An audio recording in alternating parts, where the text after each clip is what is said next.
ঘরে যদি কোনো জিনের অস্তিত্ব বিদ্যমান থাকে তবে তার সাথে মোকাবেলা করার মতো শক্তি আল্লাহ তাআলা বেড়ালকে দিয়েছেন।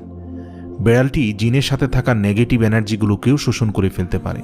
শুধু তাই নয়, বেড়ালের শরীরে আল্লাহ এমন একটি ব্যাকটেরিয়া দিয়েছেন যা কিনা আমাদের আশেপাশে থাকা সব ধরনের নেগেটিভ এনার্জিকে শোষণ করে নেয়।